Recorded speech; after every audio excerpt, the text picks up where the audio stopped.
England, 1802. A hush fell over the east corner of Whitehall Manor's grand ballroom as the Duke of Westfield entered, his mere presence commanding attention without effort. Lady Cecilia Clarendon observed him from behind her painted fan. This man who had become the subject of every matchmaking mother's ambition in London. Unlike the other young ladies who fluttered and preened, Cecilia remained still, a portrait of quiet dignity despite the nervous flutter in her chest. She stood beside her father, Count Henry Clarendon, a gentleman whose noble lineage far outweighed his modest coffers, the weight of their family's future pressing invisibly upon her shoulders. "Remember your duty, daughter," her father whispered, his voice barely audible above the string quartet. "The Duke of Westfield approaches." Cecilia's heart thundered against her ribs as Edmund Carlisle, the formidable Duke of Westfield, cut through the crowd with purposeful strides. At 32, he possessed the kind of commanding presence that caused conversations to halt and heads to turn. Tall and broad-shouldered, with piercing hazel eyes and dark chestnut hair, he was as intimidating as he was handsome. "Count Clarendon," the Duke acknowledged with a curt nod before turning his assessment to Cecilia. "Lady Cecilia." His gaze swept over her with cool detachment, as though appraising horseflesh at auction. Cecilia straightened her spine, determined not to wither under his scrutiny. "Your Grace," she curtsied, her voice steadier than she felt. "It is an honor." "Might I request a dance?" he asked, though it sounded more command than question. As they moved across the ballroom floor, Cecilia sensed the eyes of the ton upon them. The Duke's reputation preceded him, wealthy beyond measure, ruthlessly intelligent in business matters, and notoriously particular. At 32 he had remained unwed, despite countless attempts by ambitious mothers to secure his hand for their daughters. "I shall speak plainly, Lady Cecilia," Edmund said, as they executed a perfect turn. "I require a wife of suitable lineage and impeccable reputation. Your father has indicated your willingness to consider such an arrangement." Cecilia swallowed. "Indeed, Your Grace. You understand what this entails? I need an heir and a hostess. In return you shall want for nothing material." "And companionship, Your Grace?" she dared ask, her mother's romantic notions still fresh in her mind. Might that develop with time? Something flickered across his features, surprise, perhaps, or amusement, before the mask of indifference returned. "I make no promises beyond what I've stated. If these terms are agreeable, we could announce our engagement next week." 2 months later, Cecilia stood in the Grand Cathedral, becoming the Duchess of Westfield in a ceremony attended by the cream of society. Her gown of ivory silk and Valenciennes lace drew gasps of admiration, but beneath its splendor, her heart trembled with uncertainty. Edmund recited his vows with the same efficiency he might dictate business terms. When he placed the wedding band upon her finger, a magnificent sapphire surrounded by diamonds, his touch was impersonal, his expression unchanged. "With this ring I thee wed," he pronounced, the words hanging hollow between them. Later, at the lavish reception at one of the Duke's smaller London properties, Cecilia found herself seated beside her new husband, as a parade of well-wishers offered congratulations. Edmund acknowledged each with perfect courtesy, but betrayed no warmth, even as he introduced his bride. "Your Grace," an elderly countess leaned forward to whisper to Cecilia, "you must be overjoyed to have captured the most eligible bachelor in England." Cecilia smiled politely. "Fortune has smiled upon me indeed." As twilight fell and the celebrations continued, Cecilia's mother drew her aside, her eyes bright with unshed tears. "My darling, remember what I told you about marriage," Lady Eleanor Clarendon said, clasping her daughter's hands. "Patience bears the sweetest fruit. The Duke may seem distant now, but time and tenderness can soften the hardest heart." Cecilia nodded, clinging to this hope as she prepared to depart for Aldermere House, the Duke's ancestral home in the countryside. Perhaps, away from society's prying eyes, Edmund might reveal a different side of himself. But as their carriage rolled through the iron gates of the estate the following day, Edmund merely gestured to the imposing stone mansion before them. "Aldermere House has been in the Carlisle family for 6 generations, he stated, his tone more befitting a tour guide than a bridegroom. "Mrs. Fairchild, the housekeeper, will show you to your chambers and explain the running of the household. I have correspondence to attend to." And with that, He handed her down from the carriage and strode away, leaving Cecilia to face her new life alone. That night, as she sat at her dressing table while her lady's maid, Rose, brushed out her long auburn hair, Cecilia gazed at her reflection in the silvered glass. The Duchess of Westfield looked back at her, resplendent in a nightgown of finest silk, yet her eyes held a sadness that no title or luxury could disguise. "Will His Grace be joining you this evening, Your Grace?" Rose asked tentatively. Cecilia's cheeks flushed. I am uncertain. Perhaps." But Edmund did not come, nor did he come the following night, or the one after that. Their marriage remained unconsummated, as days stretched into weeks, and Cecilia realized that the Duke had meant exactly what he'd said. He required a wife in name only, a suitable ornament to complete his collection of perfection.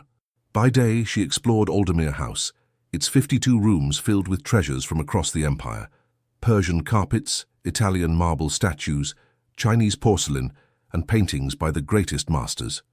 At night, she dined alone. The Duke invariably engaged in business affairs that kept him secluded in his private study. One morning, a month after their wedding, Mrs. Fairchild approached her hesitantly as she breakfasted alone. "Begging your pardon, Your Grace, but the staff is wondering.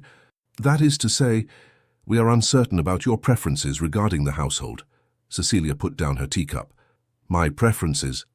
The previous Duke, His Grace's father, had very particular ways, which His Grace has maintained. But as the new mistress of Aldermere—" The housekeeper trailed off, clearly uncomfortable. Understanding dawned. The staff expected her to make changes, to put her mark upon the household, as was the right of any new lady of the manor. Yet Edmund had given her no authority, no guidance. Cecilia straightened her shoulders. "Mrs. Fairchild, I should like to tour the servants' quarters today, if you would be so kind as to show me." The housekeeper's eyes widened in surprise. "The servants' quarters, Your Grace?" "Indeed. I cannot properly oversee a household whose workings I do not understand, can I?" That afternoon, Cecilia was shocked by what she discovered. While the main house exuded opulence, the servants lived in cramped conditions with inadequate heating. The kitchen staff worked with outdated equipment, and the footmen shared beds in shifts. "Has it always been thus?" she asked Mrs. Fairchild. "The old Duke believed in economy below stairs, Your Grace," the housekeeper replied carefully. "And His Grace has been preoccupied with other matters." Cecilia nodded, her mind already working. "Please summon Mr. Wilson, the steward. I should like to review the household accounts." Over the next weeks, Cecilia quietly revolutionized life at Aldermere House. She reorganized the servants' quarters, ensuring each had decent accommodations. She modernized the kitchens, improved wages, and instituted regular half-days off for all staff. When Edmund questioned the increased expenditures during one of their rare shared meals, Cecilia met his gaze steadily. "The changes have improved efficiency, Your Grace. Happy servants serve better, and word has spread. We now have a waiting list of qualified people hoping for positions at Aldermere." Edmund's eyebrow arched in surprise, but he merely nodded. "Very well. You may continue as you see fit, provided the budget increases no further." It was the closest thing to approval he had offered since their wedding, and Cecilia seized the opportunity.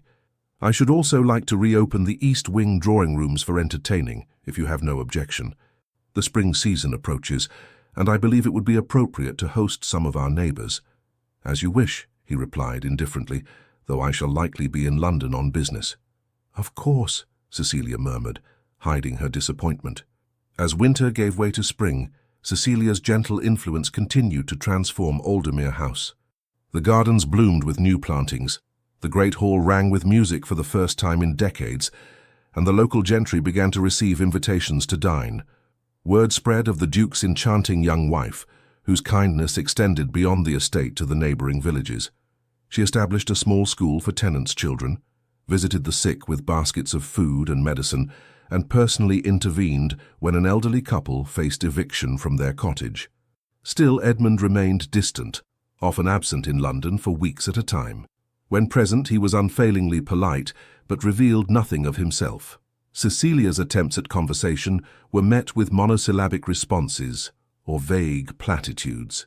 One evening, finding herself unable to sleep, Cecilia wandered the corridors of the silent house and noticed light spilling from beneath the door of Edmund's study. Gathering her courage, she knocked softly. "Enter," came his voice, distracted and curt. She found him seated behind a massive desk, surrounded by ledgers and correspondence, a single brandy glass at his elbow. He looked up, clearly startled to see her. "Cecilia, is something amiss?" It was perhaps the first time he had used her given name since their wedding day. "No, I simply saw the light and thought—" She faltered, suddenly unsure why she had come. Edmund's expression softened fractionally. "It's late. You should be abed." "As should you," she ventured. "You work too hard, Edmund." He stiffened at the familiarity, and Cecilia immediately regretted her boldness. "I apologize, Your Grace. I did not mean to disturb you." She turned to leave, blinking back unexpected tears. "Wait." She paused, her hand on the doorknob. "Tomorrow I leave for London for several weeks. There are matters requiring my attention." "Of course," she replied, keeping her voice steady. "I shall ensure Aldemir runs smoothly in your absence." A flicker of something, regret perhaps, crossed his features before he nodded. "Good night, Duchess." "Good night, Your Grace." As she closed the door, Cecilia leaned against the corridor wall, closing her eyes against the ache in her chest. 6 months married and still a stranger to her own husband. Her mother's hopeful words about patience and tenderness seemed increasingly hollow. Yet as she returned to her solitary chambers, a new resolve hardened within her. If Edmund would not acknowledge her as a wife, she would make him see her as a duchess, the perfect duchess. One so accomplished and admired that even the Duke of Westfield could not ignore her worth. The season in London approached, and Cecilia Carlyle, Duchess of Westfield, prepared to take her place in society, not as the shy daughter of a minor count, but as the mistress of one of England's greatest houses. Edmund might have married her by duty, but she would give him reason to notice her by choice. London, 1803. The Carlisle townhouse on Grosvenor Square stood like a sleeping giant, its windows dark and shuttered, dust covers shrouding the elegant furniture within. No member of the ton had crossed its threshold in nearly 3 years, not since the death of the old Duke's Duchess. Until now. Carriages lined the street as footmen in Westfield livery, midnight blue with silver trim, scurried to assist arriving guests. Inside, crystal chandeliers blazed with light, fresh flowers adorned every surface, and the sounds of a string quartet floated through the grand reception rooms. "The Duchess of Westfield," announced the butler, "welcomes you to Carlisle House."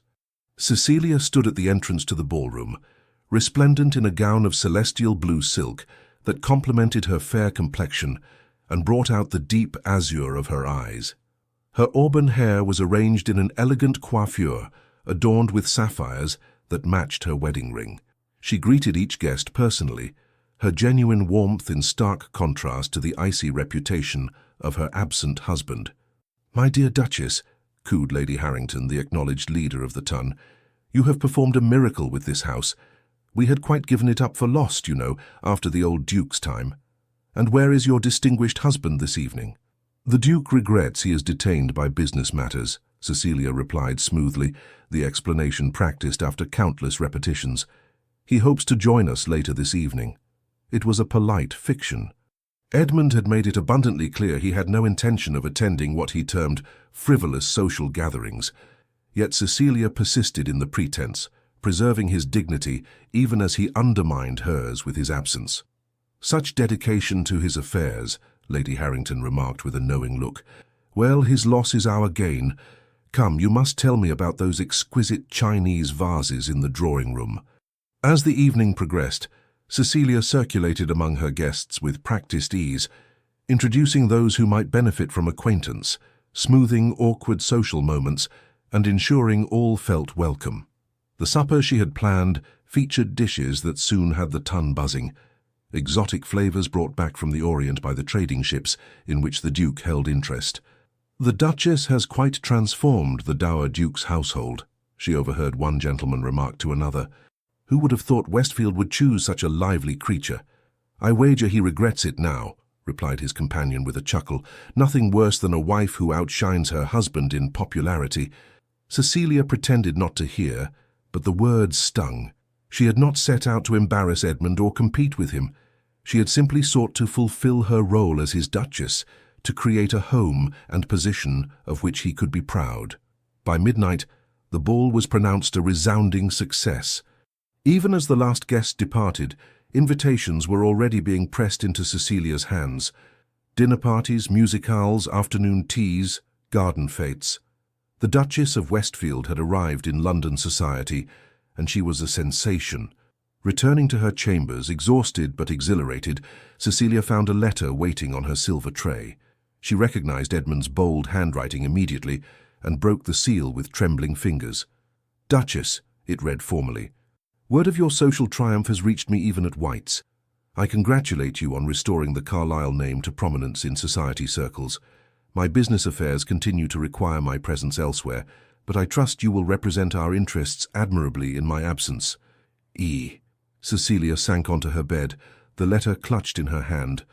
Not a word of genuine praise, not a hint of personal acknowledgement. Just another cool assessment, as if she were an investment that had performed adequately. "Rose," she called to her lady's maid, "please help me out of this gown, and then you may retire." Alone, dressed in her nightclothes, Cecilia moved to the window overlooking the square. Carriages still rolled past, bearing revellers home from other entertainments. The London season continued its relentless pace, an endless whirl of social obligations and carefully calculated appearances. Was this to be her life, perpetually performing for an audience that included everyone except the one person whose approval she truly sought? The next morning brought a visitor she had not expected. Her father-in-law's cousin, Lady Victoria Carlisle, an elderly widow who had once been a renowned beauty in her youth, arrived unannounced at the breakfast table.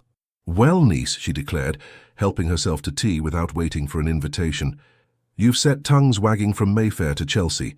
The perfect Duchess, they're calling you. Quite an achievement for a country girl." Cecilia smiled cautiously. "You're too kind, Lady Victoria." "Nonsense, I'm never kind. I'm honest, which is far more valuable." The older woman fixed her with a shrewd gaze. "The question is, what do you intend to do with this influence you've acquired?" "Do? I merely wish to fulfill my duties as Edmund's wife." Lady Victoria snorted. "My dear girl, power is never merely held. It must be wielded. Edmund may control the purse strings, but you now command something equally valuable, social currency. The real question is whether you possess the wisdom to use it wisely." Over the following weeks, Lady Victoria became Cecilia's unexpected mentor, guiding her through the treacherous waters of London society. Under her tutelage, Cecilia learned which charitable causes carried the most prestige, which political hostesses controlled access to Parliament's inner circles, and most importantly, how to navigate the complex web of alliances and rivalries that defined the ton. "Never align yourself too closely with any faction," Lady Victoria advised, as they drove through Hyde Park during the fashionable hour.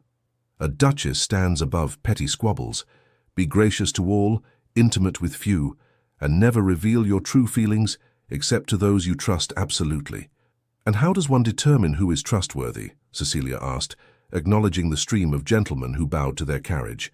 "In my experience, niece, one does not. One merely learns to keep one's own counsel." Lady Victoria's gaze sharpened. "Speaking of which, I understand my nephew remains conspicuously absent from your side."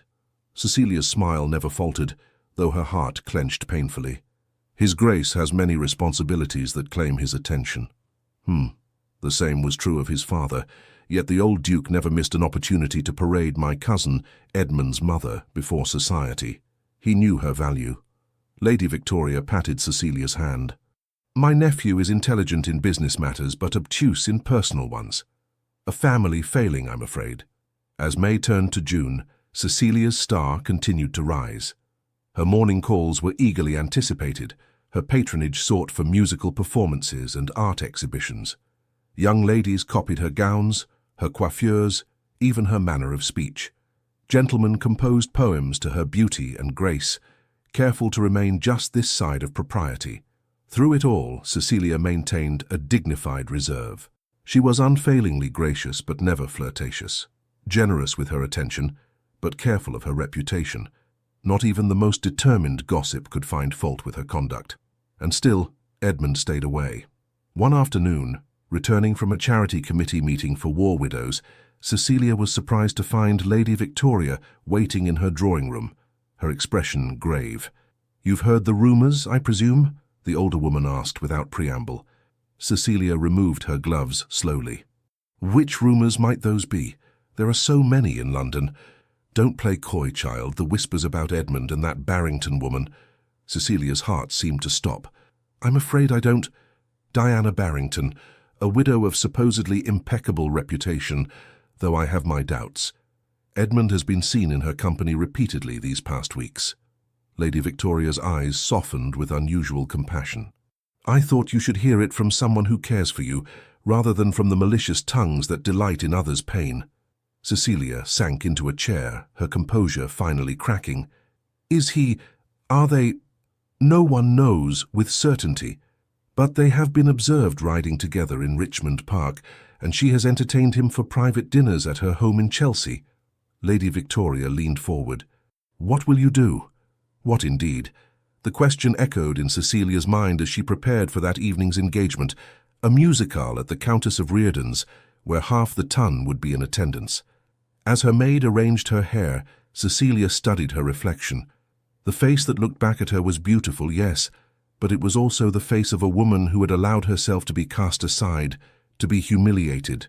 The perfect Duchess, they called her. What perfection was there in being the perfect fool? "Rose," she said suddenly, "bring me the emerald parure." The maid's eyes widened. "But, Your Grace, you had selected the pearls." "The emeralds," Cecilia repeated firmly. "And the gold tissue gown, not the ivory silk." The ensemble she chose was daring by her usual standards, the deep green of the emeralds making her eyes appear almost turquoise in contrast, the gold gown cut lower across the bodice than her typical selections. She looked like a different woman, regal, confident, alluring. At the Countess's musical, Cecilia felt eyes upon her from the moment she entered. She moved through the crowd with deliberate grace, her smile as practiced as ever, but with a new edge of determination beneath. "Duchess," a deep voice spoke from behind her. What a pleasant surprise. She turned to find Lord Richard Halsey, the Earl of Renfield, regarding her with undisguised admiration. Handsome, wealthy, and possessed of a dangerous reputation with women, he was precisely the sort of gentleman she had always been careful to keep at a polite distance. "My lord," she acknowledged, with a slight inclination of her head, "I trust you are enjoying the performance." "Far less than I am enjoying the view at present," he replied, his gaze lingering on the emeralds at her throat, and perhaps a touch too long on what lay beneath them. In the past, Cecilia would have found some graceful way to extricate herself from such an exchange. Tonight she allowed it to continue. "You flatter me, my lord." "Not at all. I merely speak the truth, which is that you outshine every other woman in London." He offered his arm. "Might I escort you to the refreshment room? I find myself suddenly parched." Cecilia hesitated only a moment before placing her gloved hand upon his sleeve. How could I refuse such a gallant invitation? As they made their way through the crowded rooms, Cecilia was acutely aware of the speculative glances and whispered comments that followed them. The perfect Duchess, allowing herself to be singled out by London's most notorious rake. It would be all over the ton by morning. Let it be, she thought with a flash of defiance. Let Edmund hear how his neglected wife seeks attention elsewhere. But as Lord Halsey procured champagne for them both, his fingers brushing hers as he handed her the glass, Cecilia felt a wave of revulsion, not at his touch, but at her own pettiness. This was not who she was, not who she wished to be. Using another person to provoke jealousy in her husband would only diminish her own dignity, not enhance it. "My lord," she said, setting down her untouched champagne, "I fear I have remembered a prior engagement. Please excuse me." Confusion, then understanding, crossed his features. "Of course, Duchess, but should you ever find yourself with an unexpected vacancy in your schedule, my door is always open to you." The innuendo was unmistakable. Cecilia met his gaze coldly. "I think not, Lord Halsey. Good evening." She made her way back to the main salon with her head high, stopping to speak with acquaintances as though nothing untoward had occurred. But inside, her emotions churned like a tempest. Later that night, alone in her bedchamber, Cecilia paced the floor, the emeralds cast aside on her dressing table. What was she becoming? A bitter woman playing social games to wound an indifferent husband. The very thought repulsed her. No, she would not allow Edmund's coldness to transform her into someone she could not respect. If he chose to dishonor their vows with Mrs. Barrington, that was his failing, not hers. Sitting at her escritoire, Cecilia penned a carefully worded note to her husband, requesting his presence at the Devonshire's ball the following week, the culminating event of the season where all of society would gather. She made no mention of rumors or wounded feelings, simply expressed the hope that he might find time in his busy schedule to attend this one significant occasion. The response came 2 days later, a terse acknowledgement that he would endeavor to make an appearance, though he could not guarantee at what hour. It was more than she had dared hope for. That night, Cecilia slept peacefully for the first time in weeks. The Duke of Devonshire's annual midsummer ball was the pinnacle of the London season, the event by which all others were measured. The guest list was rigorously exclusive, the entertainment lavish, the supper sumptuous. To be invited was a mark of social acceptance. To be noted as a success that could make one's reputation for years to come. Cecilia dressed with particular care, selecting a gown of deep royal blue silk that complemented her coloring without being ostentatious. Her only jewels were her sapphire wedding ring and a simple diamond necklace, elegant but understated, allowing her natural beauty to shine. She arrived fashionably late, escorted by Lady Victoria, who had appointed herself Cecilia's unofficial chaperone throughout the season. As they were announced at the entrance to the ballroom, a subtle hush fell over the assembled guests. "Chin up, shoulders back," Lady Victoria murmured. "Remember who you are, the Duchess of Westfield, wife to one of England's most powerful peers. A woman who had earned the respect of society through her own merits, not merely her husband's title." Cecilia glided into the room with serene confidence, acknowledging acquaintances with warm smiles and graceful nods. She accepted compliments on her appearance with modest thanks, deflected inquiries about Edmund's whereabouts with practiced ease, and maintained an outward calm that belied her inner anxiety. Would he come? And if he did, what then? The evening wore on. Cecilia danced with carefully selected partners, elderly gentlemen, happily married men, or young lords so junior in rank that no one could misconstrue her intentions. She conversed amiably with matrons and debutantes alike, careful to give no hint of the preoccupation that consumed her thoughts. It was approaching midnight when a stir at the entrance drew her attention. The butler announced in sonorous tones, "His Grace the Duke of Westfield." Edmund stood framed in the doorway, resplendent in formal evening attire, his bearing as commanding as ever. The crowd parted before him as he made his way across the ballroom, acknowledging greetings with brief nods. He was moving directly toward her, Cecilia realized with a start. Her heart began to race, her palms damp within her gloves. She had not seen him in nearly 3 months, had almost forgotten the power of his physical presence, the way his gaze could seem to penetrate to one's very soul. "Duchess," he said, bowing formally before her. "You look well." "Your Grace," she curtsied. "I'm pleased you could attend." They regarded each other for a long moment, strangers who had pledged their lives to one another, now meeting as though at a diplomatic function between hostile nations. "I believe this dance is mine," Edmund stated, offering his hand. Cecilia placed her fingers in his, allowing him to lead her to the dance floor as whispers erupted in their wake. The orchestra struck up a waltz, still considered daringly intimate by some of the older generation, and Edmund's hand settled at her waist, his touch impersonal yet proprietary. They moved together with surprising harmony, their bodies remembering the steps practiced for their wedding ball, though they had rarely danced since. "You have been busy in my absence," Edmund remarked as they circled the floor. "Your name appears in the society pages with remarkable frequency." "I have merely attempted to fulfill my duties as your Duchess," Cecilia replied evenly. "Since you married me for that purpose, I assumed you would approve." A flicker of something, surprise, admiration, crossed his features. "Indeed, you have exceeded all expectations in that regard. The perfect Duchess, they call you, I understand." "So I am told." She met his gaze steadily. Though perfection is a heavy burden to bear, especially alone. The implication hung between them, unaddressed as the music swelled. They completed the dance in silence, the tension between them palpable even to observers. As the final notes died away, Edmund escorted her from the floor, his expression unreadable. "I have taken lodgings at White's for the night," he informed her. "I return to Aldermere tomorrow. Business matters, you understand." Cecilia's heart sank. Nothing had changed then. One dance, a few words exchanged, and he would disappear from her life once more. "Of course," she replied, her voice carefully neutral. "Will you require me to cut short my season and return as well? That won't be necessary. I am aware of your numerous social commitments." His tone was dismissive. "You may remain in London as long as you wish." Before she could respond, they were interrupted by the approach of a striking woman in a gown of deep burgundy, her dark hair arranged in an elaborate coiffure adorned with rubies.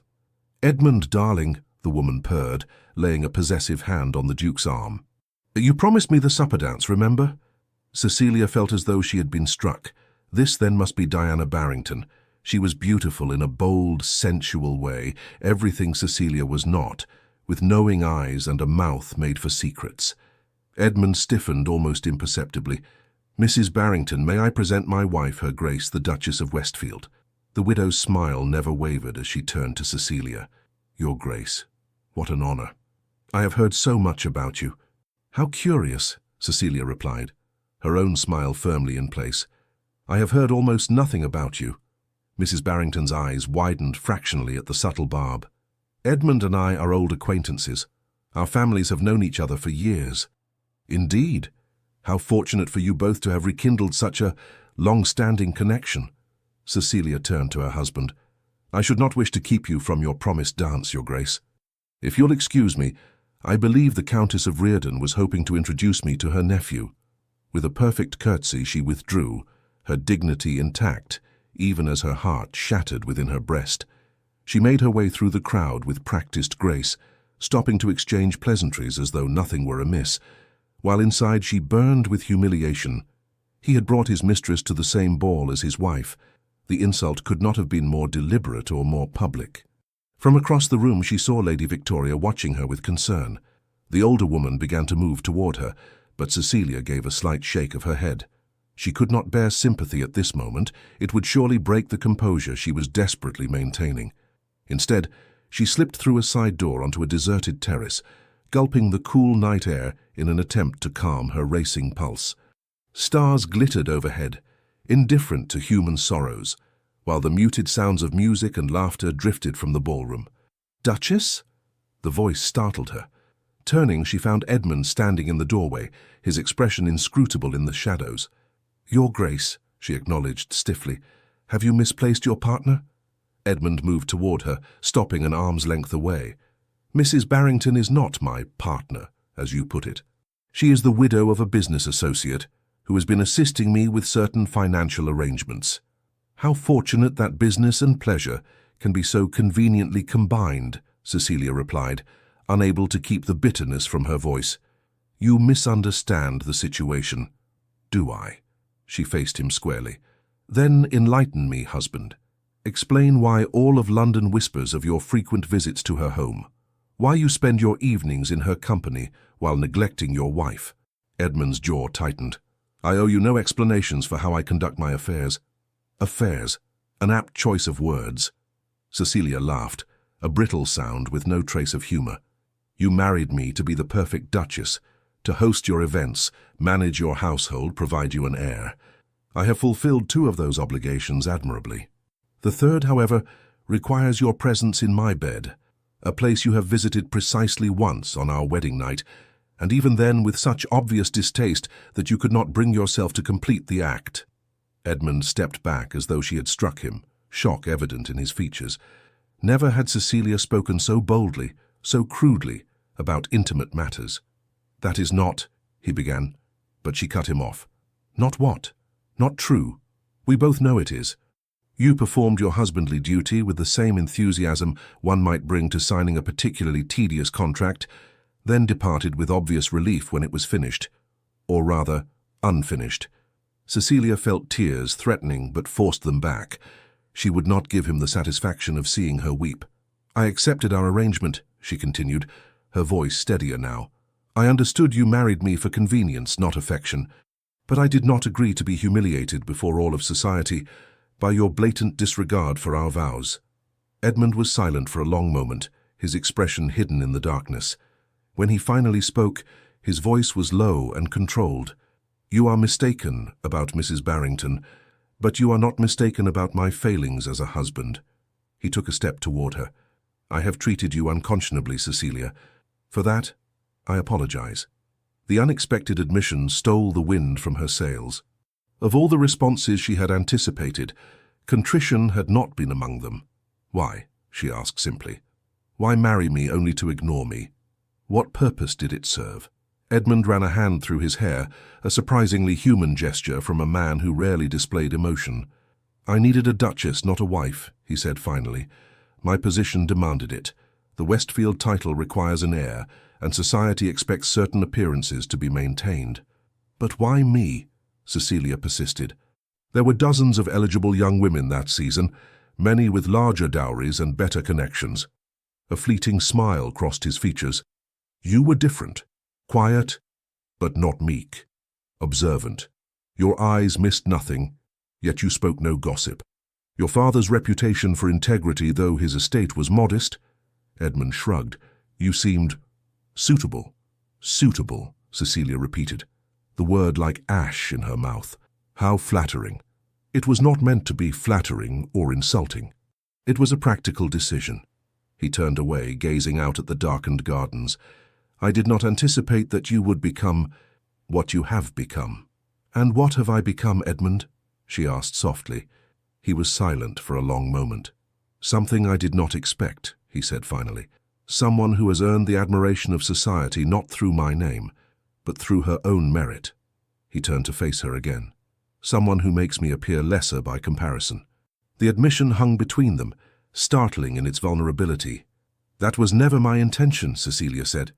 I know. Edmund took a step closer. Mrs. Barrington is not my mistress, Cecilia. She is a financial agent. A role she assumed after her husband's death left her with substantial business interests but little knowledge of how to manage them. I have been helping her establish herself independently in exchange for her assistance with certain delicate negotiations involving foreign investments. You expect me to believe that your frequent private dinners with a beautiful widow are merely business engagements? Cecilia's voice held a note of incredulity. I expect you to believe the truth, Edmund replied evenly.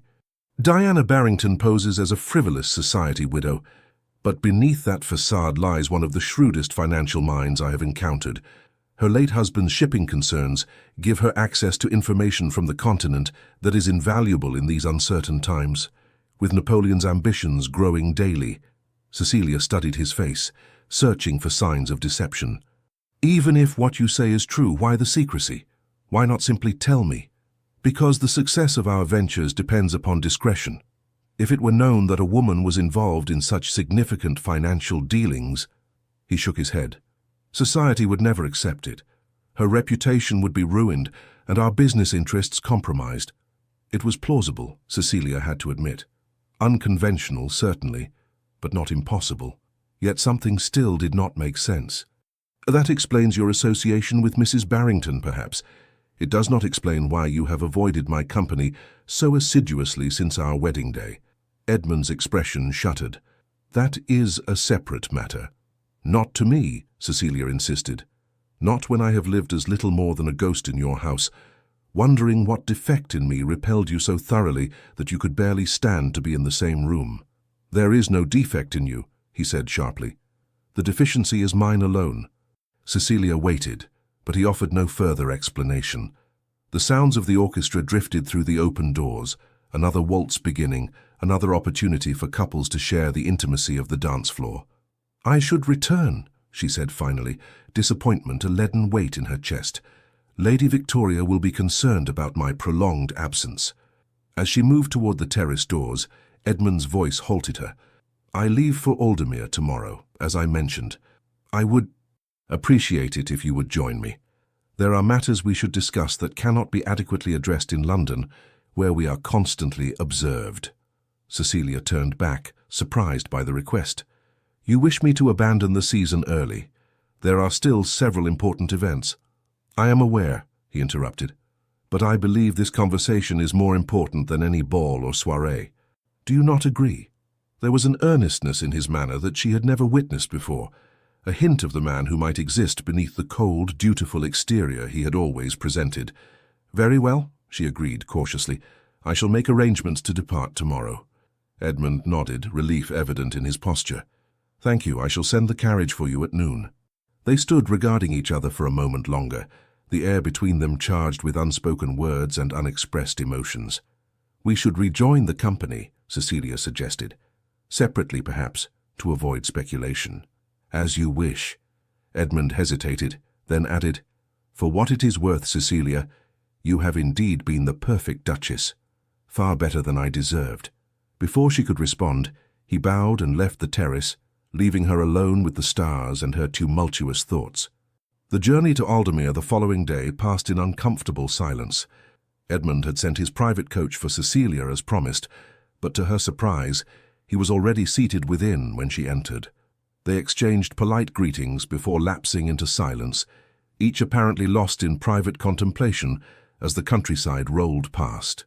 It was early evening when they arrived at the estate, the golden light of the setting sun bathing the stone facade of Aldermere House in a warm glow.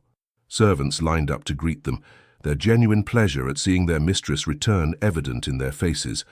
"Welcome home, Your Grace," Mrs. Fairchild curtsied to Cecilia. "We've prepared your chambers as requested." "Thank you, Mrs. Fairchild. It's good to be back." Cecilia smiled warmly at the staff before turning to her husband. "If you'll excuse me, Your Grace, I should like to refresh myself after the journey." "Of course," Edmund nodded. "Perhaps you would join me for dinner at 8, in the small dining room, I think." The invitation surprised her. They had rarely dined together at Aldermere, with Edmund typically taking his meals in his study. "I would be pleased to do so," she replied.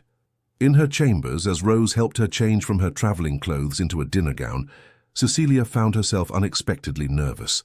Something had shifted between herself and Edmund, but she could not yet determine what it meant or where it might lead. "You look pale, Your Grace," Rose observed, as she arranged Cecilia's hair in a simple but elegant style. "Was the journey very tiring?" "A little," Cecilia admitted, "but it's nothing that a good night's rest won't cure." At precisely 8 o'clock, she made her way to the small dining room, an intimate space rarely used during her time at Aldermere. To her surprise, Edmund awaited her personally rather than having a footman show her in. "Cecilia," he greeted her, moving forward to pull out her chair, "you look lovely this evening." "Thank you," she replied, disconcerted by this unexpected gallantry. "Aldermere appears to be thriving in our absence. The gardens looked particularly fine as we arrived.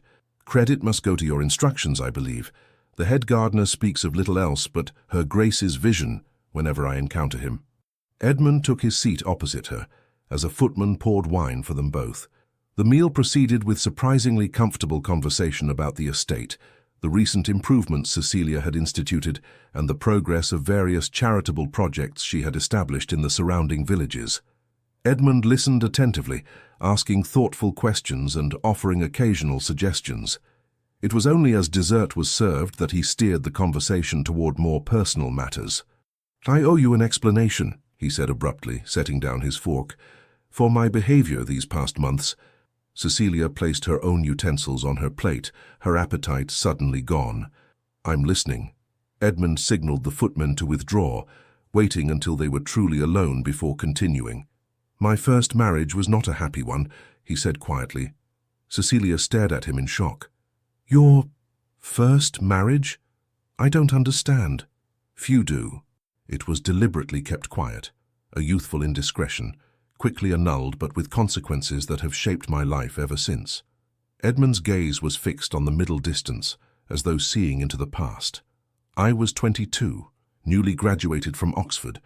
Against my father's wishes, I married Caroline Devereux, the daughter of a wealthy merchant. We had known each other barely 3 months. Cecilia listened, stunned. Nothing in Edmund's background had hinted at a previous marriage. "What happened?" "She was—" Edmund hesitated, searching for words. "She was not what she seemed.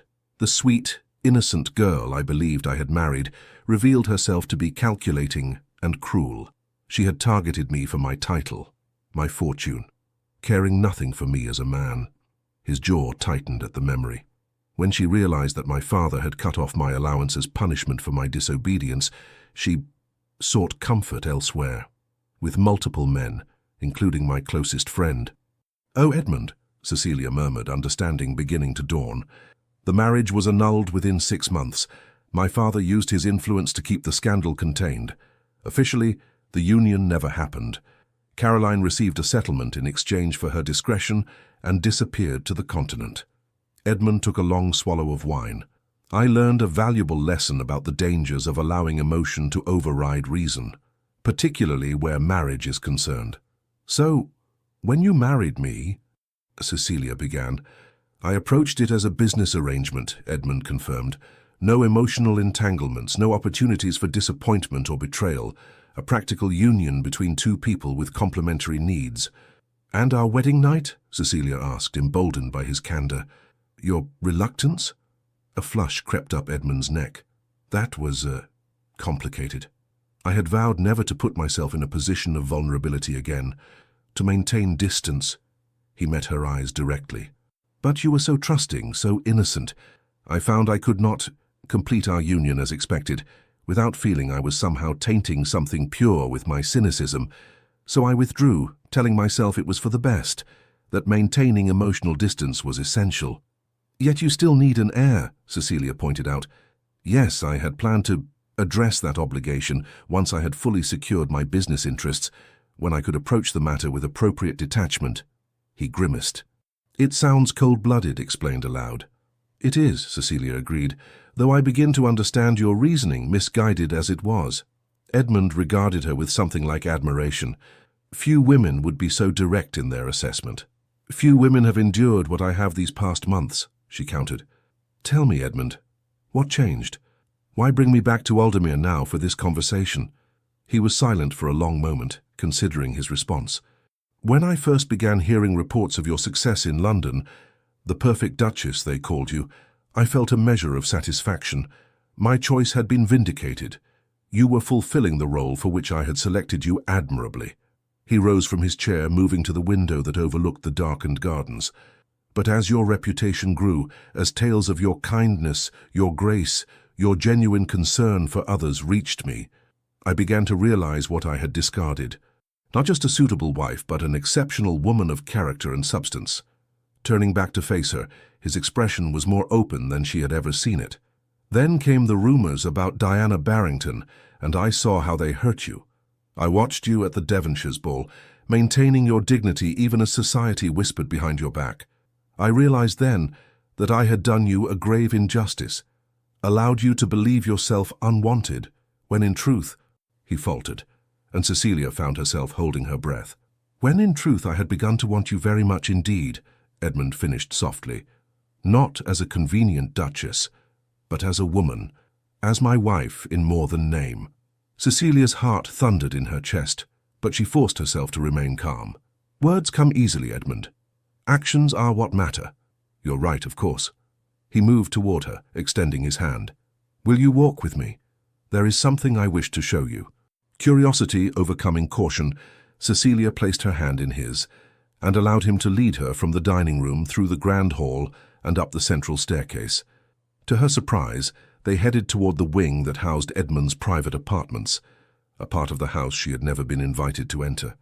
At the end of a long corridor, Edmund paused before a carved mahogany door, producing a key from his waistcoat pocket. "This room has been locked since I returned from my grand tour at the age of 20, he explained as he turned the key. "No one enters, not servants, not family, not even myself most days." The door swung open to reveal a chamber bathed in moonlight from tall windows. As Edmund lit a lamp, Cecilia gasped in wonder. The room was an artist's studio. Easels stood draped in protective cloths, shelves lined with paint pots and brushes lined one wall, and canvases in various states of completion were stacked against another. In the center, on a prominent easel, stood a portrait shrouded by a velvet cover. "You paint," Cecilia whispered, amazed by this hidden aspect of her husband. "Once I did. It was my passion, my one true talent according to my tutors." Edmund moved to the covered canvas. "My father considered it an unworthy pursuit for the future Duke of Westfield. When I defied him by marrying Caroline, he made me promise to abandon painting as part of the conditions for remaining his heir after the annulment. He drew a deep breath. I kept that promise until recently. With a decisive gesture, he pulled away the velvet covering, revealing a nearly completed portrait beneath. Cecilia stared in astonishment at her own image looking back at her. The painting captured her in profile, seated at her writing desk in the morning room at Aldermere, sunlight streaming through the window to illuminate her face as she wrote a letter. The expression the artist, Edmund, had captured was one of quiet determination mixed with a hint of sadness, a depth of emotion that spoke volumes about the subject's inner life. "When did you—" she began, unable to complete the question. "I began it after your first month at Aldermere," Edmund admitted. "I would watch you sometimes when you were unaware. The way you transformed my cold house into a home, it awakened something in me I thought long dead." He touched the canvas reverently. "I could not approach you directly. Too much cynicism, too much fear remained. But I could paint you, try to capture the essence of the woman who had entered my life unexpectedly and changed everything around her." Cecilia studied the portrait, moved beyond words by both its beauty and its implications. Edmund had seen her, truly seen her, even while keeping her at arm's length. "There are others," he said quietly, moving to a stack of canvases leaning against the wall. He turned them one by one to reveal a series of studies. Cecilia in the garden with secateurs in hand, Cecilia reading by firelight, Cecilia speaking with Mrs. Fairchild, her expression animated, Cecilia asleep in a chair, her face peaceful in repose. "You've been painting me all this time," she whispered, "while pretending I barely existed." "I was a coward," Edmund acknowledged, "too afraid to risk my heart again, yet unable to ignore the woman who had begun to claim it despite my best efforts." He set down the last canvas and turned to her, his expression vulnerable in a way she had never witnessed before.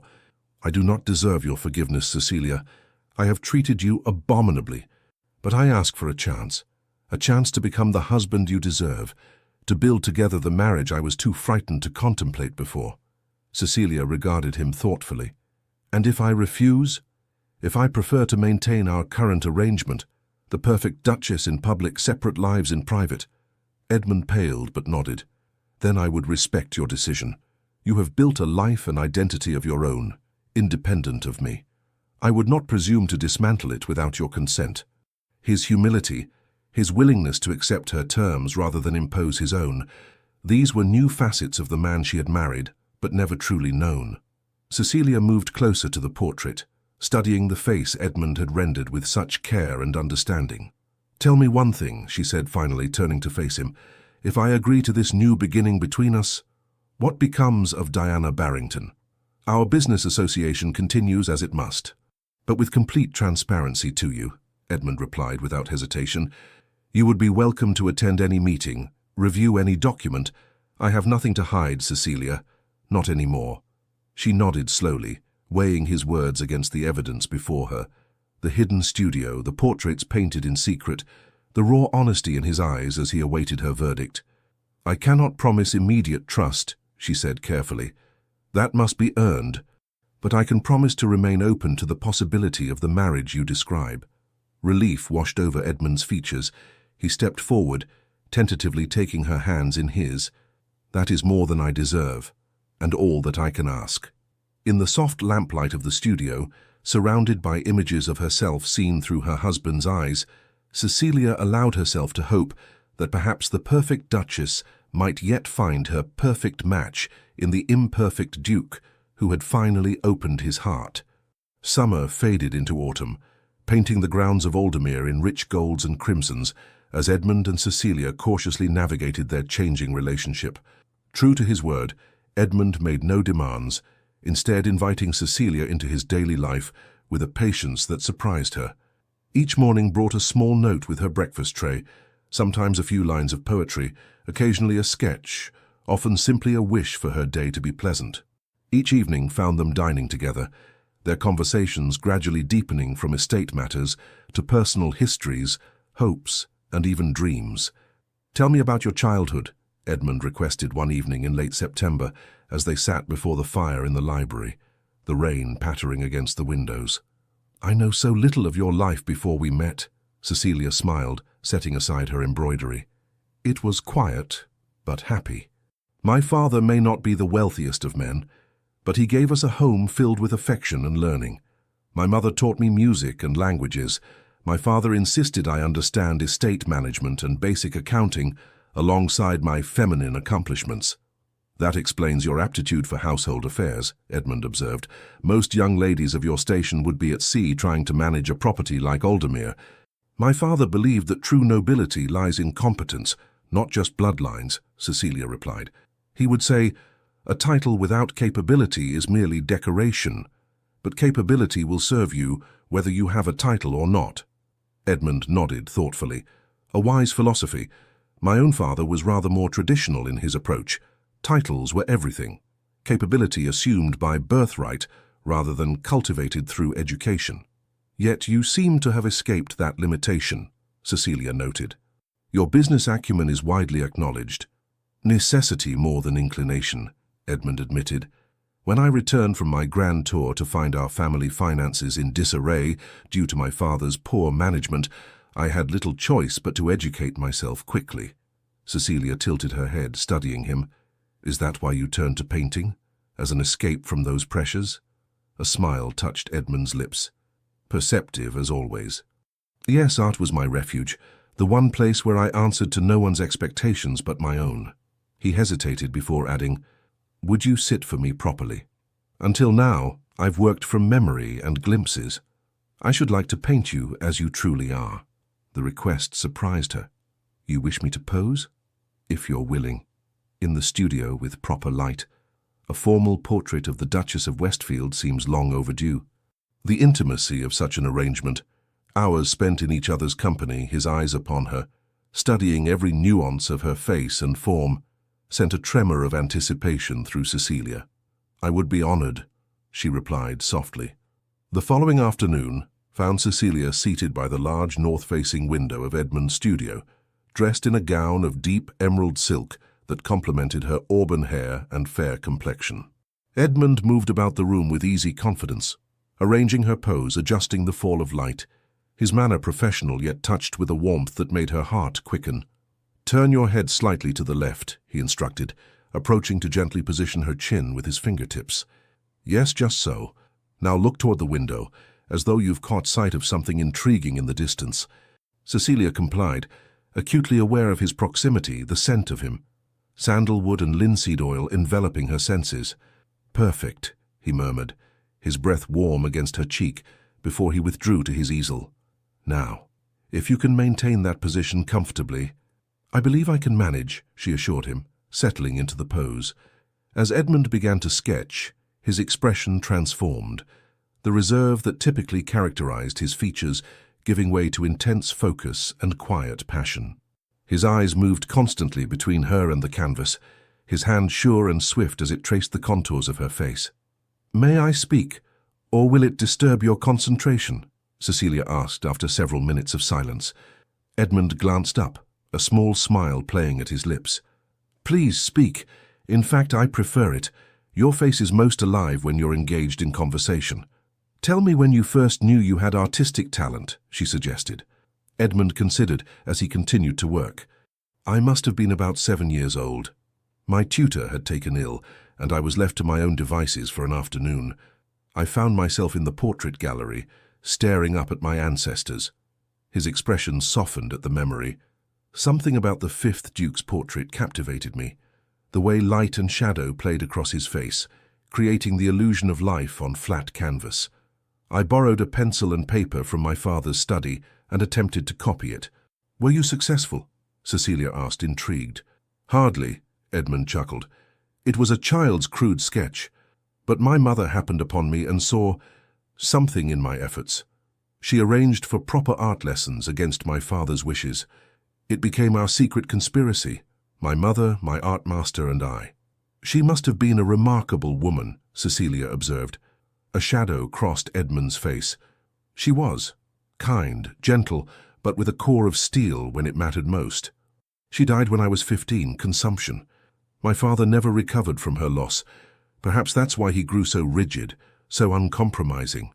I'm sorry, Cecilia said softly. I lost my younger sister to the same disease when I was 12. Eleanor was only 9. Edmund's hand paused, his eyes meeting hers with genuine empathy. You never mentioned a sister. The pain was too fresh, even years later, Cecilia admitted. My parents rarely speak of her still. But she was beautiful, full of laughter and mischief. Sometimes I wonder what kind of woman she might have become. What are your most treasured memories of her? Edmund asked, resuming his work. No one had ever asked Cecilia about Eleanor in such a direct yet gentle way. The question opened a floodgate of recollections, shared secrets, midnight feasts, imaginary worlds created beneath the apple trees in their garden. As she spoke, Edmund listened attentively, his brush moving with sure strokes across the canvas. The afternoon light shifted gradually, casting long shadows across the floor as minutes stretched into hours. I believe that's enough for today, Edmund finally announced, setting down his palette. You've been remarkably patient. May I see? Cecilia asked, rising from her chair with a small wince as her stiff muscles protested. Edmund hesitated. It's only the beginning, the underpainting. Not much to look at yet. Nevertheless, I'd like to see the progress, she insisted gently. After a moment's hesitation, he nodded, stepping aside to allow her approach. Cecilia moved to stand beside him, their shoulders almost touching as they regarded the canvas together. The image emerging from Edmund's brushes took her breath away. Though indeed just beginning, the portrait already captured something essential about her. Not merely her physical appearance, but a quality of spirit that she herself might not have recognized without seeing it through his eyes. Edmund, she whispered, it's extraordinary. He shook his head. It merely reflects what is before me. Their eyes met, and Cecilia found herself unable to look away. Something passed between them, a current of understanding, of mutual recognition that transcended words. Edmund reached out slowly, brushing a strand of hair from her cheek, with fingers still stained with paint. Cecilia, A sharp knock at the door shattered the moment. They stepped apart as Edmund called, Enter. Wilson, the steward, appeared, his expression apologetic. Forgive the interruption, Your Grace, but an urgent message has arrived from London. Mr. Harrison indicates it requires your immediate attention. Edmund frowned. Very well, I shall be down directly. As Wilson withdrew, Edmund turned back to Cecilia, with regret evident in his features. Business matters, always at the most inopportune moments. Of course, she nodded, composing herself. Duty calls. Would you be willing to sit again tomorrow? He asked, uncertainty in his voice that she found strangely endearing in a man usually so decisive. I would like that very much, Cecilia replied with a smile. That evening at dinner, Edmund seemed preoccupied, responding to Cecilia's conversational overtures with distracted politeness. Finally, as the dessert course was cleared, he addressed the elephant in the room. I apologize for my inattention, he said. The message from London contained concerning news. There are rumors of a French agent operating within certain financial circles, attempting to destabilize investments critical to England's war efforts. Cecilia set down her wineglass. That sounds serious indeed. It is. I may need to return to London earlier than anticipated to address the matter. Edmund hesitated before adding, Diana Barrington has been instrumental in uncovering this plot, at considerable risk to herself. Cecilia felt a familiar twinge of unease at the mention of the widow's name, but reminded herself of Edmund's promise of transparency. I see. When do you anticipate departing? Tomorrow, if the Morning Post confirms my suspicions. Edmund studied her face carefully. I had hoped, that is, I wondered if you might consider accompanying me. The invitation surprised her. You wish me to join you in London? But the season has ended. Society has dispersed to country estates. Precisely why it would be an ideal time for us to be in town together, without the constant social obligations that consumed your previous visit. Edmund leaned forward, his expression earnest. I would like you to meet with Diana properly, to understand the nature of our association and perhaps to witness the business side of my life as I have begun to appreciate the domestic side of yours. Cecilia considered the proposal. Part of her recoiled at the thought of facing the woman who had featured so prominently in London gossip about her husband. Yet another part, the part that had begun to hope for true partnership in her marriage, recognized the significance of Edmund's invitation. "Very well," she agreed finally. "When shall we depart?" Relief washed over Edmund's features. "Thank you. If circumstances require it, we shall leave tomorrow afternoon. I'll have the staff prepare." The following morning brought confirmation of Edmund's concerns in the form of a coded message from his solicitor. By mid-afternoon, their trunks were packed, the carriage waiting in the circular drive before Aldermere's imposing facade. As they settled into the well-sprung vehicle for the journey to London, Cecilia noted a leather portfolio tucked beside Edmund on the seat. "Work to occupy you during the journey?" she inquired. Edmund glanced at the portfolio, then back at her with an almost boyish smile. "Not exactly. I thought perhaps we might discuss these together."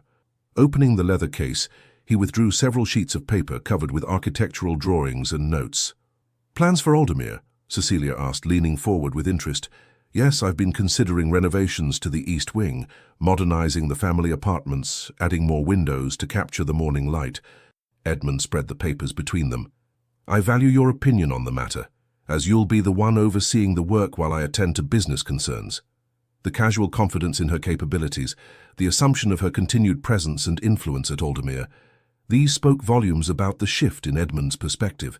He was no longer merely accommodating her presence in his life, he was actively incorporating her into his future plans. As the carriage rolled toward London, they bent their heads together over the drawings, discussing possibilities, sharing ideas, finding common ground in the practical details of creating a more comfortable home. The journey passed swiftly, the miles falling away as their conversation flowed easily from topic to topic.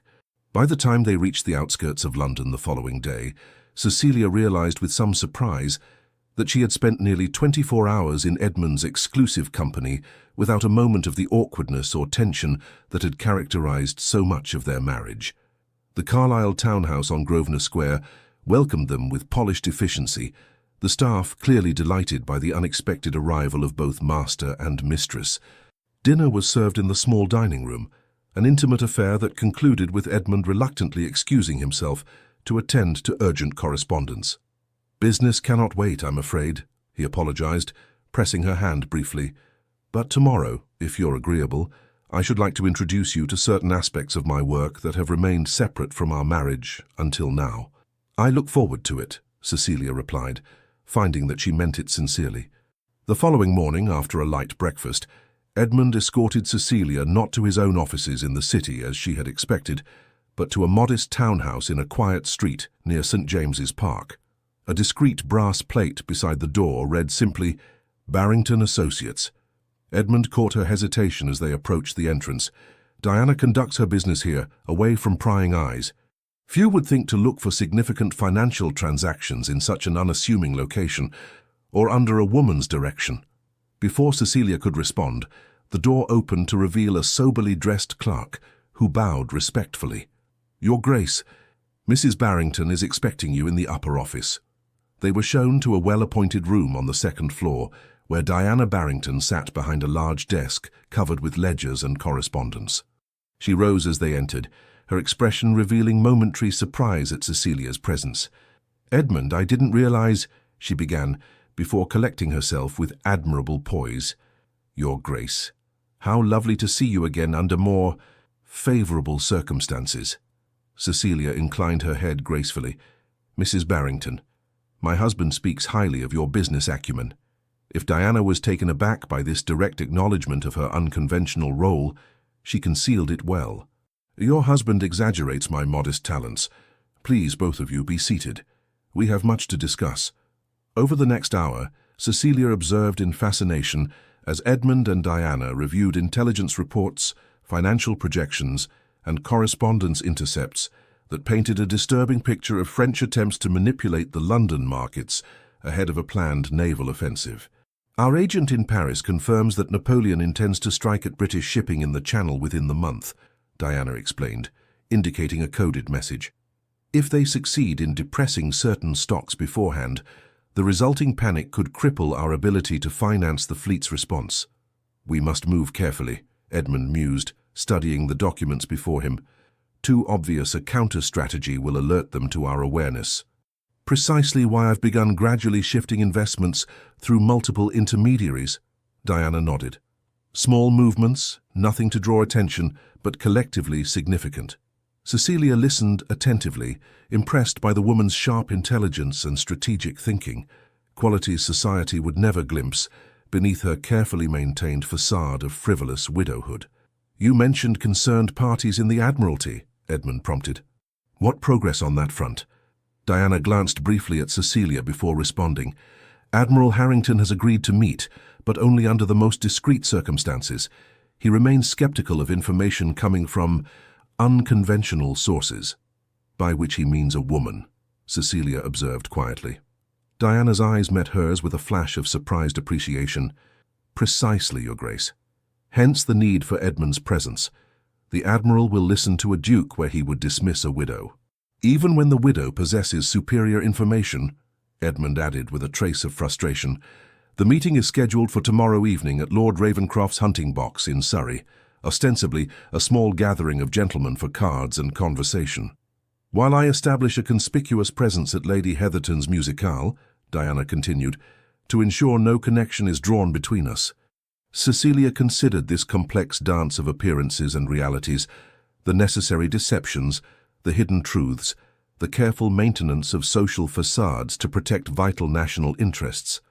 It seems I have underestimated the complexity of your association, she acknowledged, addressing both Edmund and Diana, and perhaps misjudged its nature entirely. Diana's expression softened. Your misapprehension was natural, Your Grace, given the circumstances. Indeed, it was partly by design. Better for society to whisper about a scandalous affair than to suspect the true nature of our meetings. A stratagem that served its purpose in preserving secrecy, but at considerable cost to my wife's peace of mind, Edmund observed grimly. A cost I now recognize was too high. Diana nodded, her gaze direct as she addressed Cecilia. I owe you an apology, Your Grace. While our work necessitates discretion, I might have found ways to minimize the personal consequences to you. The sincerity in the woman's voice was unmistakable. Cecilia found her lingering resentment dissolving in the face of this unexpected validation. What's done is done, she replied with quiet dignity. My concern now is how I might assist in your current endeavors, if indeed you believe I can be of service. Edmund and Diana exchanged surprised glances. You wish to participate in this work? Edmund asked, unable to conceal his astonishment. I do, Cecilia affirmed. If what you say is true, and I have no reason to doubt it, then this matter affects not merely your business interests, but England itself. As your wife, as the Duchess of Westfield, and as an Englishwoman, I have both the right and the responsibility to contribute where I can. Diana studied her thoughtfully. Your assistance could indeed prove valuable, particularly in areas where neither Edmund nor I can operate effectively. Such as, Cecilia prompted. Society, Diana explained. While the season has officially ended, certain influential hostesses maintain their salons year-round. The wives of cabinet ministers, senior naval officers, bankers, they gather regularly, sharing information their husbands believe they don't understand. Edmund nodded slowly, comprehension dawning. And as the perfect Duchess, Cecilia has entree to circles that would remain closed to either of us. Precisely, Diana confirmed. Lady Whitmore's weekly card party, for instance. The Admiral's wife never misses it, nor does the Countess of Shaftesbury, whose husband chairs the committee overseeing naval appropriations. I received an invitation to Lady Whitmore's gathering this very week, Cecilia recalled. I had planned to send my regrets, assuming we would return promptly to Aldermere. Perhaps a reconsideration is in order, Edmund suggested, a new respect evident in his voice. Thus began Cecilia's initiation into the clandestine world of intelligence and counterintelligence that operated beneath the glittering surface of London society. Over the following days, she divided her time between quiet consultations with Edmund and Diana at the Barrington offices and strategic appearances at select social functions where information might be gathered. At Lady Whitmore's card party, Cecilia positioned herself at a table with Mrs. Admiral Harrington, steering their conversation with subtle skill toward maritime matters while appearing to focus on the game at hand. My husband mentions that your estate at Aldermere has a particularly fine view of the Channel, Mrs. Harrington remarked as she sorted her cards. He quite envied it during his last visit to the area. Indeed, on clear days we can see the naval patrols quite distinctly, Cecilia replied casually, though I understand they may soon be redeployed eastward. At least, so I gathered from Lord Shaftesbury's comments at dinner last week. Mrs. Harrington's eyes flickered briefly. How curious. My husband indicated precisely the opposite, a strengthening of the Western approaches. But perhaps plans have changed since we last spoke. She played her card with perhaps more force than necessary. The Admiralty adjusts its strategies daily in these uncertain times. This seemingly innocent exchange, when reported back to Edmund and Diana, confirmed their suspicions of divided counsel within the Admiralty itself, some officers aware of French plans and preparing accordingly, others deliberately misinformed, perhaps by the very agent they sought to identify. You have a remarkable talent for this work, Diana observed with genuine admiration after Cecilia recounted the conversation. The ability to extract information, while appearing merely to engage in polite conversation, is rare indeed. Years of navigating society have their uses, it seems, Cecilia replied with a small smile. Though I confess, I never imagined applying those skills to matters of national security. As they worked together over the following weeks, Cecilia found her initial wariness of Diana Barrington transforming into reluctant respect, then genuine admiration. The widow was formidably intelligent, unfailingly professional, and possessed of a dry wit that emerged in their private consultations. More surprising still was the evolution of her relationship with Edmund. Working together toward a common purpose seemed to accelerate the cautious rapprochement that had begun at Aldermere. Each day brought new discoveries about her husband, his strategic brilliance, his unwavering loyalty to those he trusted, his capacity for self-deprecating humor when among those few who truly knew him. One evening in mid-October, as they returned to Grosvenor Square after a particularly productive day, Edmund turned to Cecilia with unexpected directness.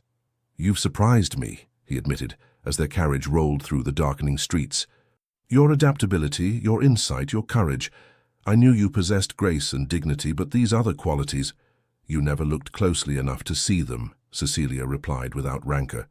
"Just as I failed to recognize the depth of purpose behind your seeming indifference." Edmund's hand found hers in the dimness of the carriage. "We have both been guilty of seeing only the surface, perhaps." His touch sent a tremor of awareness through Cecilia, a reminder that beneath their newfound professional respect lay another dimension of marriage entirely, one they had barely begun to explore. As if sensing her thoughts, Edmund gently released her hand as the carriage drew up before their residence. "Diana believes we are close to identifying the French agent," he said, his tone shifting to business. "The evidence points increasingly towards someone within the banking community, possibly Harrington's own financial advisor." "Rothwell?" Cecilia asked, recalling the taciturn gentleman who had accompanied the Admiral to several social functions. "He seemed excessively interested in my conversation with Lady Shaftesbury about the East India Company's latest dividend reports." "Precisely. We need confirmation before acting, however. The consequences of a false accusation would be severe." The opportunity for such confirmation came sooner than expected. 2 days later, an invitation arrived for the Duchess of Westfield to attend a small dinner party at the home of Lord and Lady Harrington in honor of several distinguished naval officers newly returned from the West Indies. "This is providential," Diana declared when Cecilia shared the news during their morning meeting. "Rothwell will certainly be present, as he manages the Admiral's personal investments, as well as advising on naval financial matters. If Rothwell is indeed our French agent, he'll be alert to any obvious scrutiny," Edmund cautioned. "We must proceed with extreme care." A plan was devised whereby Cecilia would engage Rothwell in conversation about certain shipping investments. Specifically, vessels whose schedules and routes were classified information, but which had recently been targeted with suspicious precision by French privateers. The evening of the dinner found Cecilia attired in a gown of sapphire blue silk that complemented her eyes and emphasized her status as the Duchess of Westfield. Edmund, resplendent in formal evening attire, escorted her into the Harringtons' residence with proud solicitude that was only partly for show. "The Duke and Duchess of Westfield," announced the butler as they entered the drawing-room where guests had gathered before dinner. Admiral Harrington, a robust man with weather-beaten features and direct blue eyes, greeted them warmly. "Your Grace, delighted you could join us. And Westfield, didn't expect to see you tonight. Thought you'd still be in the country." "London business required my attention," Edmund replied smoothly. "I could hardly allow the Duchess to attend without me when I learned of your distinguished guests." Introductions followed. Naval officers with tales of Caribbean engagements, political figures with connections to the Admiralty, and various society fixtures whose presence lent the gathering appropriate luster. Among them, as anticipated, stood Howard Rothwell, financial advisor to half the naval establishment and several prominent banking houses. "Your Grace," Rothwell bowed to Cecilia, his manner impeccably correct. "Your reputation for grace and discernment precedes you. I trust Aldermere continues to flourish under your stewardship?" "Most kindly, Mr. Rothwell," Cecilia replied with a warm smile calculated to put him at ease. "Though I confess, the management of such an estate involves financial complexities I find occasionally challenging. Perhaps I might impose upon your expertise later this evening. I understand from Lady Harrington that there are few minds sharper than yours when it comes to investment matters." Rothwell preened visibly at the flattery. "It would be my honor, Your Grace. Always delighted to be of service to a lady of such discernment." As they moved into dinner, Cecilia noted with satisfaction that she had been seated at some distance from Edmund, a fortunate arrangement that would allow them to observe different conversations and compare notes later. Even more fortuitously, Rothwell was placed directly opposite her, with Lady Harrington between them at the round table. Throughout the soup and fish courses, Cecilia engaged in general pleasantries with her dining companions, careful to present herself as charming, but not particularly informed on weighty matters.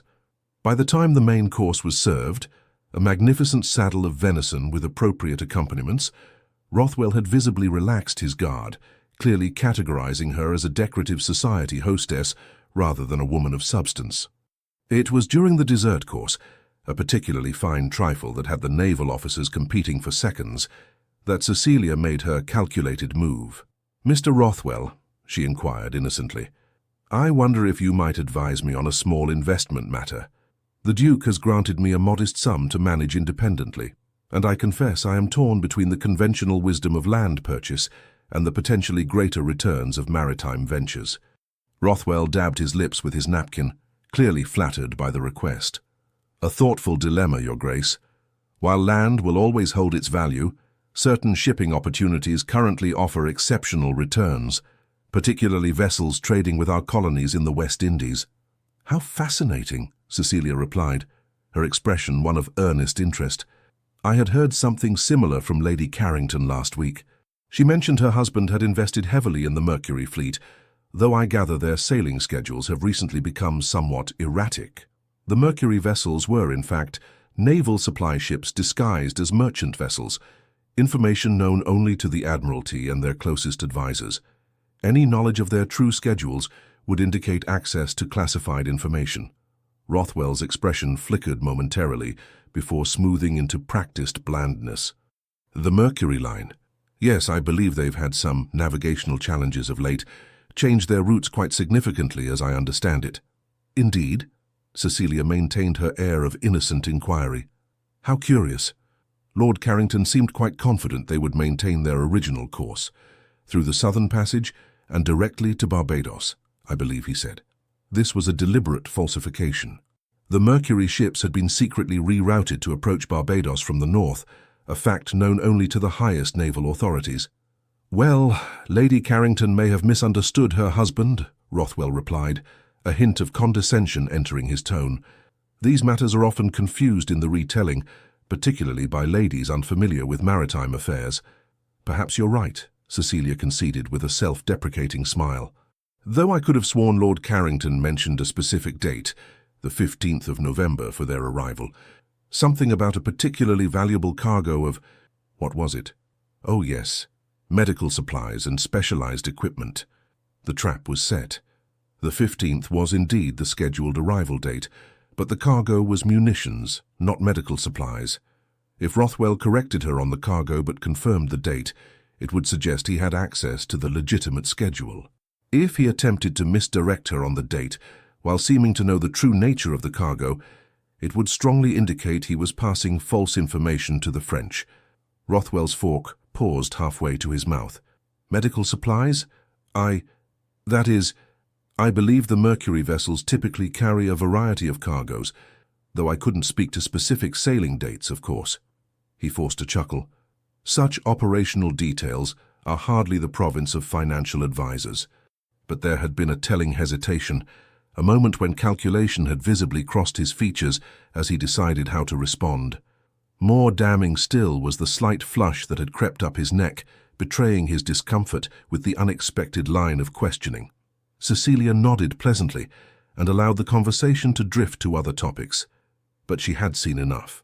Rothwell knew more than he should about the Mercury ships, had reacted to her mention of the correct date, and most tellingly, had not corrected her deliberate error about the cargo. Later that evening, as their carriage carried them back to Grosvenor Square, Cecilia related the exchange to Edmund in precise detail. "You're certain about his reaction?" Edmund pressed, his expression intent. "The exact sequence of his response is crucial." "Absolutely certain," Cecilia confirmed. He knew the date was accurate, but chose not to confirm it, and he deliberately avoided correcting my error about the cargo, which he would have done if he had legitimate access to the information. A true financial advisor with appropriate clearance would have known the cargo was munitions, not medical supplies. Edmund sat back, satisfaction evident in his posture. This, combined with Diana's intelligence from her sources in Paris, provides the confirmation we needed. Rothwell has been passing naval schedules to the French for months, just selectively enough to avoid detection, but with devastating effect on our shipping. "What happens now?" Cecilia asked. "Now," Edmund replied grimly, "we take our evidence to Lord Liverpool. As Home Secretary, he has the authority to order Rothwell's arrest and interrogation. With luck, we can force him to reveal his French contacts before word reaches them that he has been compromised." Events moved swiftly after that night.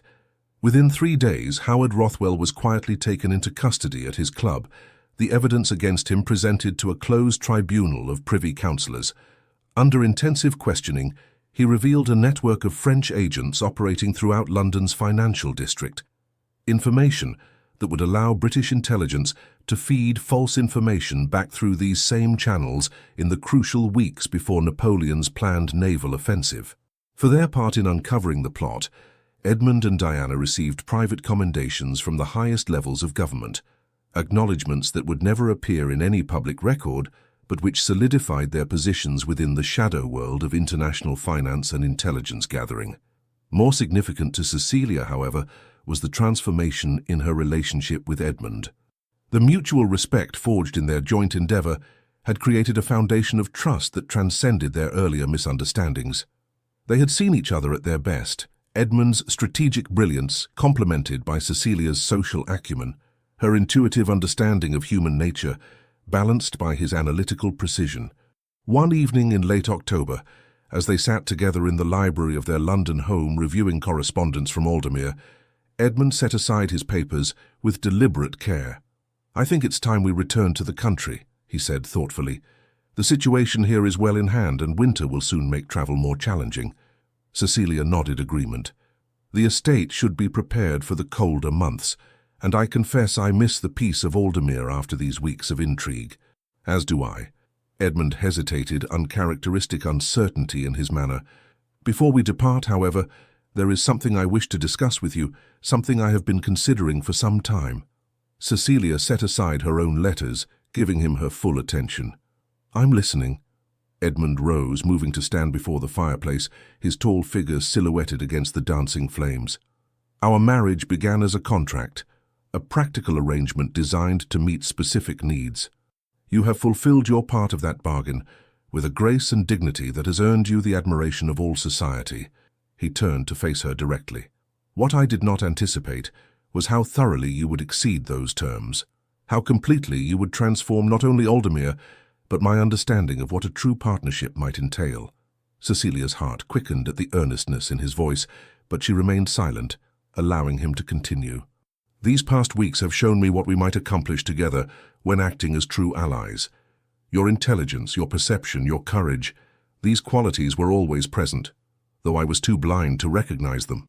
He moved closer, his expression more open than she had ever seen it. "I find myself wondering what else I might discover about you, given the opportunity to truly know you as a husband should know his wife." The implication was unmistakable. Cecilia felt a flush rise to her cheeks, but she met his gaze steadily. "Are you suggesting a new arrangement between us, Edmund?"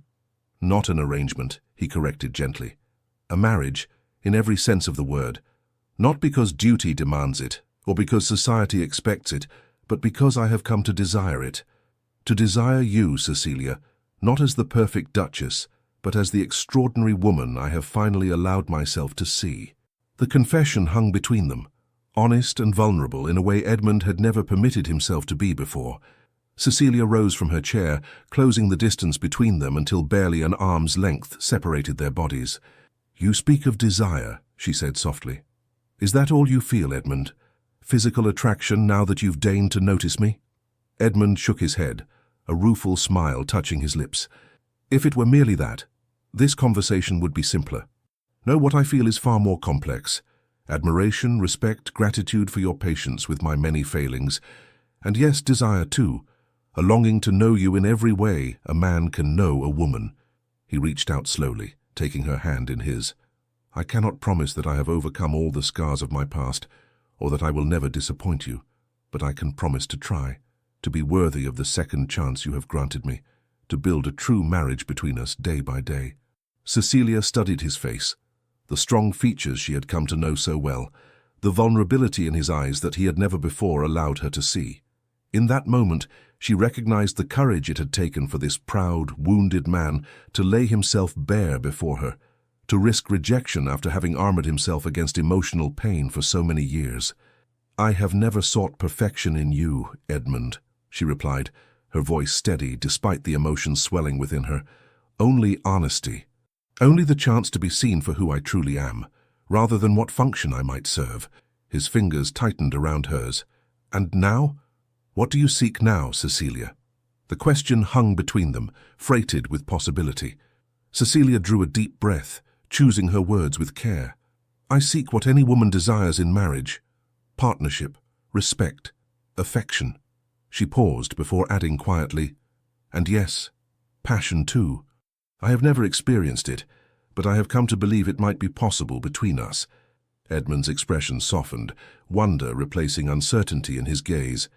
"Then let us return to Aldermere, not as Duke and Duchess performing our separate roles, but as husband and wife discovering what we might become together." As their carriage rolled through the iron gates of Aldermere House a week later, autumn sunlight gilding the stone facade with warm light, Cecilia felt a sense of homecoming deeper than any she had known before. The familiar building no longer represented a gilded cage or an elegant stage upon which to perform her duties. It had become somehow truly her home, a place where she was known, valued, even desired. That evening, after dinner in the small dining room where they had shared so many meaningful conversations, Edmund escorted Cecilia not to the door of her separate chambers, as had been their custom, but to his own suite of rooms.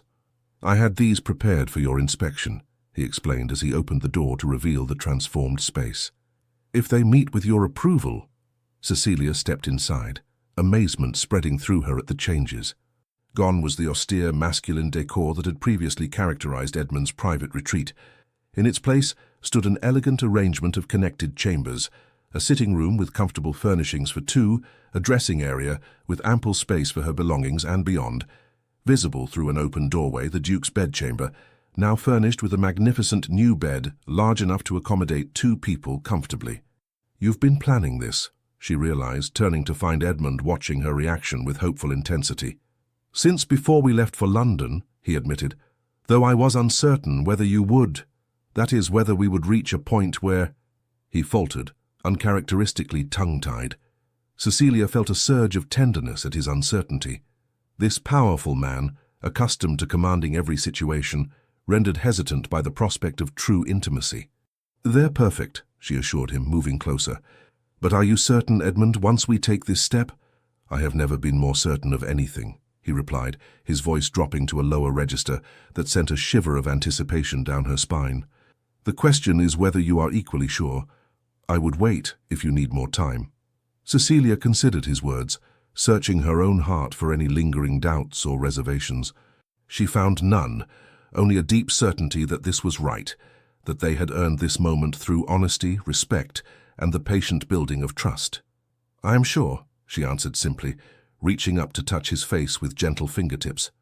"I have waited long enough to truly be your wife, Edmund. I would wait no longer."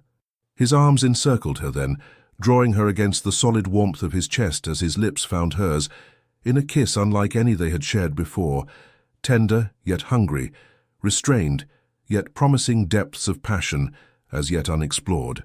When they finally parted, breathless and flushed, Edmund rested his forehead against hers.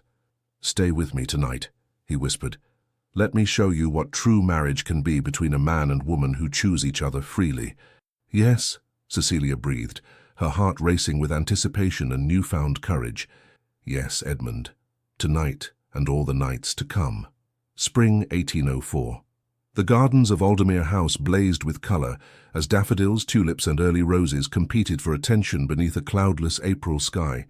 In the newly renovated east wing, sunlight streamed through enlarged windows into a bright nursery where Cecilia, Duchess of Westfield, sat in a comfortable chair, a tiny bundle cradled in her arms. "There, there, little one," she murmured to the infant who regarded her with solemn blue eyes. "Your father will return soon. He's merely gone to fetch your grandmother from the carriage."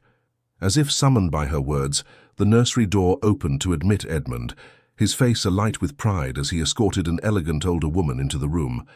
"Mother," Cecilia smiled warmly, "welcome to Aldermere. I'm so pleased you could come for the christening."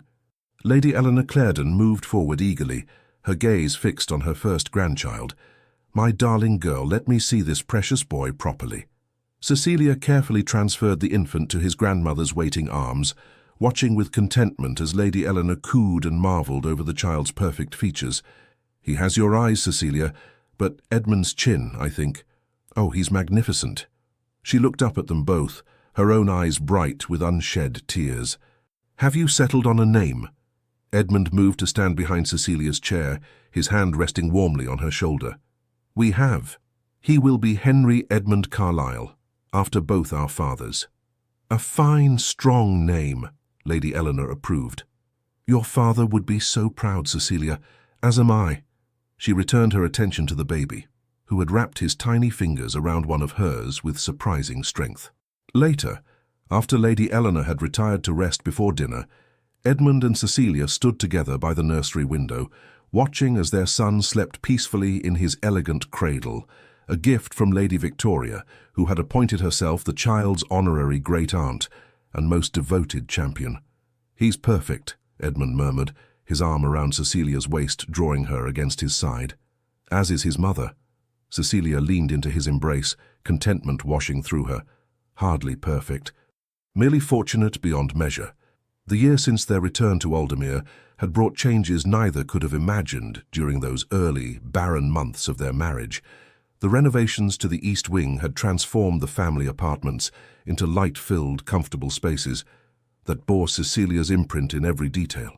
The estate flourished under their joint stewardship, with Edmund focusing on agricultural improvements, while Cecilia continued her social initiatives in the surrounding villages. Most significant, however, was the transformation in their personal relationship. The trust established during their London adventure had deepened into genuine partnership, their complementary strengths creating a bond that transcended their initial practical arrangement. Edmund had proved himself a considerate and passionate husband, his earlier reserve giving way to an emotional openness that still sometimes surprised them both. For her part, Cecilia had discovered desires and capabilities within herself that might never have emerged had she remained merely the perfect Duchess performing her assigned role.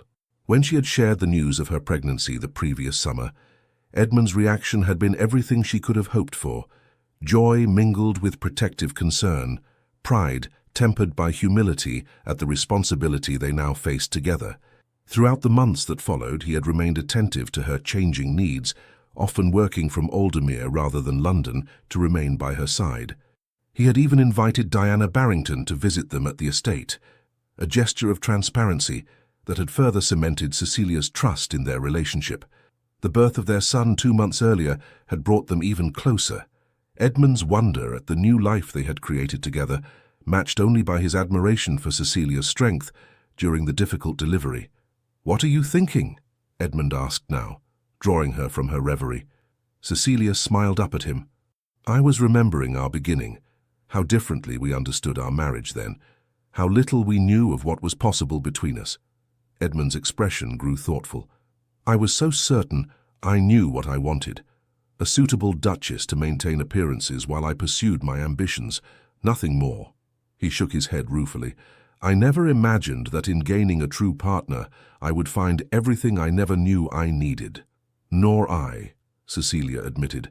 The quiet country girl who dreamed of a love match while accepting a marriage of convenience, who could have predicted she would find fulfillment in becoming not just a wife and mother, but a co-conspirator in matters of national importance. For their work with Diana had continued, albeit at a distance since the birth of their son. Edmund travelled to London when necessary, but many matters could be conducted through secure correspondence, with Cecilia often contributing insights gleaned from her extensive social connections. "Speaking of which," Edmund said, his tone shifting slightly, "I received a letter from Diana this morning. Lord Liverpool has requested our presence in London next month, a matter regarding French activities in the Baltic that apparently requires our particular expertise." Cecilia considered this. "The christening is next week, and Henry will be 3 months old by then. Perhaps it's time he was introduced to society, and to his godmother." For they had asked Diana to stand as godmother to their son, a decision that had raised eyebrows among those who knew only the public version of their association, but which felt entirely fitting to those who understood the truth.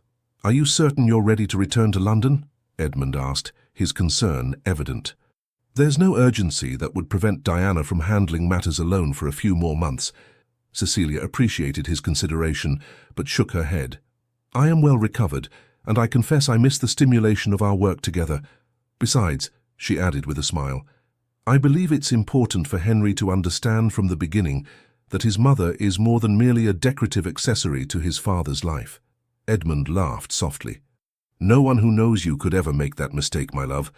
Very well, we shall go to London after the christening. The perfect Duchess and her imperfect Duke shall once again take society by storm." "Not perfect," Cecilia corrected him gently. "Simply complete, as I believe we were always meant to be had we only the wisdom to recognize it sooner." As if in agreement, little Henry stirred in his cradle, his tiny face crinkling momentarily before relaxing back into peaceful slumber, secure in the knowledge, however unconscious, that he was surrounded by love born not of duty or convention, but of genuine understanding and respect between his parents. Edmund drew Cecilia closer, pressing a kiss to her temple. "I may have married you by duty," he murmured, "but I remain with you by choice. Every day a choice I make with gratitude for the woman who refused to be ignored." "And I choose you," Cecilia replied softly, "not for your title or position, but for the man I have come to know and love, flaws, strengths, and all." Outside the nursery windows, spring sunshine bathed the gardens of Aldermere in golden light, promising new growth, new possibilities, new beginnings. Within, the Duke and Duchess of Westfield stood united, no longer strangers bound by convenience, but partners joined in purpose, passion, and the quiet certainty that what they had built together was far more precious than either could have achieved alone. The end. Dear listener, in the quiet moments when this story settles into your heart, I invite you to see yourself reflected not in the grand halls of Aldermere, but in the journey itself. For life at 60 and beyond carries a richness that Edmund and Cecilia only began to discover, the profound beauty of second chances. Your path has wound through decades of sunshine and shadow. You've weathered storms that would have broken younger souls. You've seen promises kept and broken, felt the weight of choices made and opportunities missed. And yet, here you stand, magnificent in your resilience. What Edmund learned in months you've gathered over a lifetime, that vulnerability is not weakness, but the deepest form of courage. That pride may shield us from pain, but also blinds us to joy. That recognition, truly seeing and being seen, is perhaps the greatest gift we can give one another. Tonight, as you rest your head, know that your heart, like Edmund's, may carry scars, but those scars have not diminished your capacity for warmth, for wonder, for renewal. Tomorrow brings not just another day, but another chance to unlock rooms in your life that have remained closed, to throw open windows and let light stream in, to recognize, as Cecilia did, that your worth isn't measured by others' perception, but by the quiet certainty of your own spirit. May you sleep tonight embraced by this truth. It is never too late to paint, to dance, to love, to forgive, especially yourself. The most beautiful transformations often happen when the world tells us our season has passed. But you know better. Your season is now, always now. And when morning comes, may you rise with the gentle power of someone who understands that the most profound strength comes not from never falling, but from rising again and again with grace, with purpose, with an open heart. Your story continues, and it remains, as it has always been, extraordinary. With all our gratitude, Legends of the Fall team. Thank you for staying with us until the very end. If this story touched your heart, we invite you to like, comment, share, and subscribe to our channel. Your encouragement, truly from the bottom of our hearts, is what motivates us to keep telling stories filled with love, redemption, and breathtaking twists. At the end of this video, you'll see another suggestion from our channel. Click it to be surprised by yet another unforgettable and emotional tale. Thank you for being here. Legends of the Fall team.